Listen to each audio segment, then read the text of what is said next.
पुराने समय की बात है। एक राजा था। वह बड़ा समझदार था और हर नई बात को जानने को इच्छुक रहता था। उसके महल के आंगन में एक बकौली का पेड़ था। रात को रोज नियम से एक पक्षी उस पेड़ पर आकर बैठता और रात के चारों पहरों के लिए अलग अलग 4 तरह की बातें कहा करता। पहले पहर में कहता, किस मुख दूध पिलाऊं, किस मुख दूध पिलाऊं। दूसरा पहर लगते बोलता, ऐसा कहूं ना दिख, ऐसा कहूं ना दिख। जब तीसरा पहर आता तो कहने लगता, अब हम करबू का, अब हम करबू का। जब चौथा पहर शुरू होता तो वह कहता, सब बम्मन मर जाएं, सब बम्मन मर जाएं। राजा रोज रात को जागकर पक्षी के मुख से चारों पहरों की 4 अलग अलग बातें सुनता। सोचता पक्षी क्या कहता है, पर उसकी समझ में कुछ ना आता। राजा की चिंता बढ़ती गई। जब वह उसका अर्थ निकालने में असफल रहा तो हार कर उसने अपने पुरोहित को बुलाया। उसे सब हाल सुनाया और उससे पक्षी के प्रश्नों का उत्तर पूछा। पुरोहित भी एक साथ उत्तर नहीं दे सका। उसने कुछ समय की मोहलत मांगी और चिंतित होकर घर चला आया। उसके सिर में राजा की पूछी गई चारों बातें बराबर चक्कर काटती रही। वह बहुत देर रात सोचता, पर उसे कोई जवाब ना सूझता।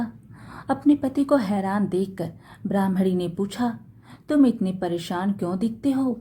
मुझे बताओ, क्या बात है? ब्राह्मण ने कहा, क्या बताऊं, एक बड़ी ही कठिन समस्या मेरे सामने आ खड़ी हुई है। राजा के महल का जो आंगन है, वहां रोज रात को एक पक्षी आता है और चारों पहरों में नित नियम से 4 अलग अलग बातें कहता है। राजा पक्षी की उन बातों का मतलब नहीं समझा तो उसने मुझसे उनका मतलब पूछा, पर पक्षी की पहेलियां मेरी समझ में भी नहीं आती। राजा को जाकर क्या जवाब दूं? बस इसी उधेड़-बुन में हूं। ब्राह्मणी बोली, पक्षी कहता क्या है, जरा मुझे भी सुनाओ। ब्राह्मण ने चारों पहरों की चारों बातें कह सुनाई। सुनकर ब्राह्मणी बोली, वाह, यह कौन कठिन बात है, इसका उत्तर तो मैं दे सकती हूँ। चिंता मत करो, जाओ राजा से जाकर कह दो कि पक्षी की बातों का मतलब मैं बताऊंगी। ब्राह्मण राजा के महल में गया और बोला, महाराज, आप जो पक्षी के प्रश्नों के उत्तर जानना चाहते हैं उनको मेरी पत्नी बता सकती है।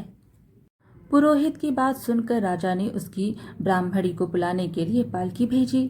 ब्राह्मणी आ गई। राजा रानी ने उसे आदर से बिठाया। रात हुई तो पहले पहर पक्षी बोला, किस मुख दूध पिलाऊं, किस मुख दूध पिलाऊं। राजा ने कहा, पंडितानी सुन रही हो, पक्षी क्या बोलता है? वह बोली, हाँ महाराज, सुन रही हूँ। वह अधकट बात कहता है। राजा ने पूछा, अधकट बात कैसी? पंडितानी ने उत्तर दिया, राजन सुनो, पूरी बात इस प्रकार है। लंका में रावण भयो 20 भुजा 10 शीश। माताओं की जा कहे, किस मुख दूध पिलाऊं, किस मुख दूध पिलाऊं। लंका में रावण ने जन्म लिया है। उसकी 20 भुजाएं हैं और 10 शीश है। उसकी माता कहती है कि उसे उसके कौन से मुख से दूध पिलाऊं। राजा बोला, बहुत ठीक, बहुत ठीक, तुमने सही अर्थ लगा लिया। दूसरा पहर हुआ तो पक्षी कहने लगा, ऐसे कहूँ ना दिख, ऐसे कहूँ ना दिख। राजा बोला, पंडितानी इसका क्या अर्थ है? पंडितानी ने समझाया, महाराज सुनो, पक्षी बोलता है, घर जंब 9 दीप बिना चिंता को आदमी। ऐसो कहूँ ना दिख, ऐसो कहूँ ना दिख। चारों दिशा सारी पृथ्वी 9 खंड सभी छान डालो, पर बिना चिंता का आदमी नहीं मिलेगा। मनुष्य को कोई ना कोई चिंता हर समय लगी ही रहती है। कहिए महाराज, सच है या नहीं? राजा बोला, तुम ठीक कहती हो। तीसरा पहर लगा तो पक्षी ने रोज की तरह अपनी बातों को दोहराया, अब हम करबूगा, अब हम करबूगा। ब्राह्मणी राजा से बोली, महाराज इसका मर्म भी मैं आपको बतला देती हूँ, सुनिए। 5 वर्ष की कन्या 60 दई ब्याह, बैठी करम बिसूरती, अब हम करबूका, अब हम करबूका। 5 वर्ष की कन्या को 60 वर्ष के बूढ़े के गले बांध दो तो बेचारी अपना करम पीट कर यही कहेगी, अब हम करबूका, अब हम करबूका। सही है ना महाराज? राजा बोला, पंडितानी, तुम्हारी यह बात भी सही लगी। चौथा पहर हुआ तो पक्षी ने चोंच खोली, सब बम्मन मर जाए, सब बम्मन मर जाए। तभी राजा ने ब्राह्मणी से कहा, सुनो पंडितानी, पक्षी जो कुछ कह रहा है क्या वह उचित है?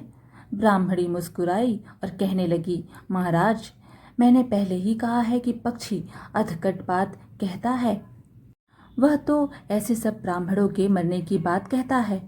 विश्वासंगत जो करे, सूरा मांस जो खाए, बिना सपरे भोजन करे, वह सब बम्मन मर जाए, वह सब बम्मन मर जाए।